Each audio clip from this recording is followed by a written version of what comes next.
Buongiorno cari amici, benvenuti anche oggi nel canale del Marietto Veneziano. Prima di tutto vi chiedo, se non l'avete già fatto, di iscrivervi al canale della Hildegarda e del Marietto Veneziano e di mettere anche un bel like che fa sempre bene e tira su di morale.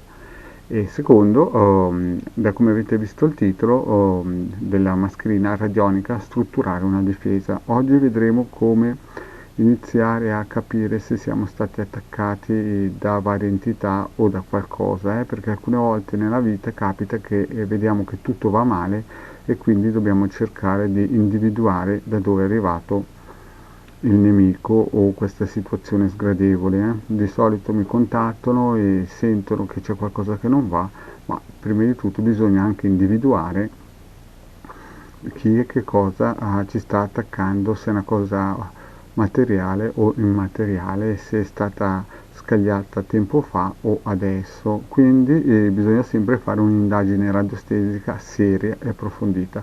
Oggi iniziamo questo tour, questo percorso dal titolo Strutturare una difesa, con un quadrante, un circuito, un quadrante radiostesico che uso spesso nelle mie indagini radiostesiche.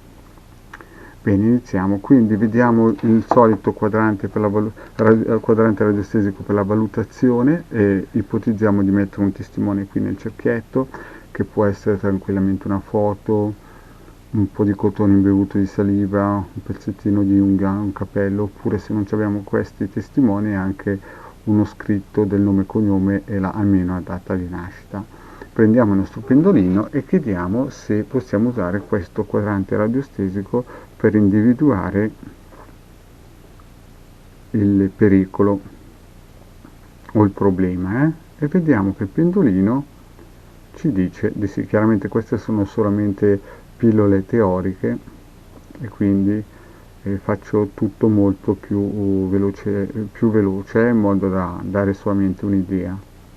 Bene, vediamo che il pendolino ci dice di sì, quindi siamo sicuri che il quadrante radiostesico che useremo sarà quello giusto per ricercare la causa.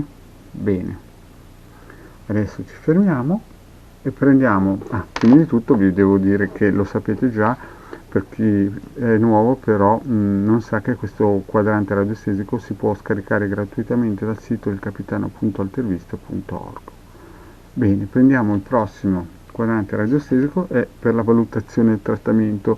Qui in questo caso qui, visto che è solamente una base, un inizio, vedremo di vedere se andrà bene questo quadrante, fino a che livello di profondità riuscirà a capire il problema da dove arriva questo problema. Quindi prendiamo il nostro pendolino, ricordatevi di mettere sempre nel pallino il testimone, prendete il vostro pendolino e vediamo questo quadrante radiostesico per la valutazione del trattamento, come dirà che andrà la ricerca.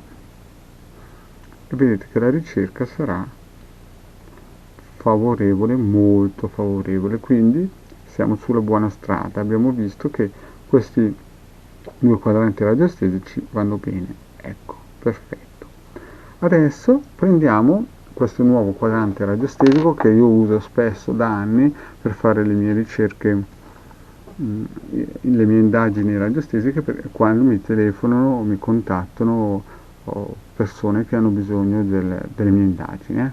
Questo quadrante per la valutazione di energie pericolose eteriche, perché in questo caso qua si parla di etericità, di astrale, di insomma tutto ciò che non è materiale in questo caso qua, e valutiamo se il soggetto ha avuto questi tipi di attacchi. Vediamo che c'è parassiti astrali, vampiri energetici, larve astrali, elementali, fatture nere, voodoo e incantesimi neri. Ripeto, incantesimi neri, voodoo, fatture nere, elementali, larve astrali, vampiri energetici e parassiti astrali, perché ci sono delle persone appunto che mi contattano e vogliono sapere la causa principale, da dove deriva questo attacco.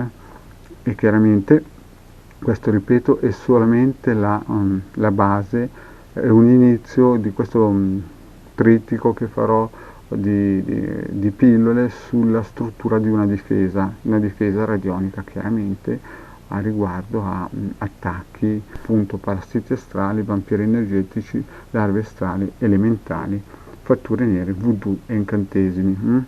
Questo circuito lo potete tranquillamente scaricare dal sito del capitano.altervista.org o venirlo a scaricare nei gruppi di Ildegarda e Marietto Veneziano su Facebook. Bene, adesso prendiamo il pendolino, mettiamo qui il nostro testimone sul pentalfa e chiediamo al pentolino il soggetto, il testimone, da che tipo di energia eterica pericolosa è attaccato. E in questo caso, vedete, ci dice larve astrali.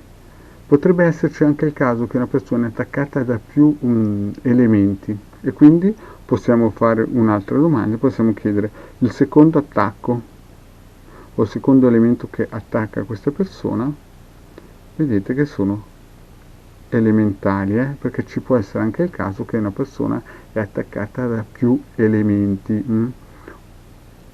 Visto? Quindi questo personaggio qua era attaccato sia da larve astrali che da elementali. Vedete?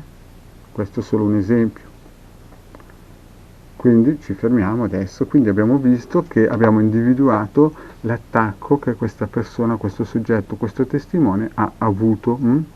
In futuro vedremo anche come individualizzare, come in un certo senso mettere a fuoco da dove arriva l'attacco. Vi farò vedere come il vostro Marietto Veneziano indaga, usa questi strumenti da anni per indagare eventuali attacchi. Bene, cari amici, anche per oggi il Marietto Veneziano vi ha dato questa pillola, sono contento che voi mi avete seguito fino qui. Vi chiedo, se non vi siete ancora iscritti, di iscrivervi al canale di Ildegarda e del Marietto Veneziano e di venirci a trovare nei gruppi di Facebook o nei gruppi di Telegram. Grazie cari amici e alla prossima.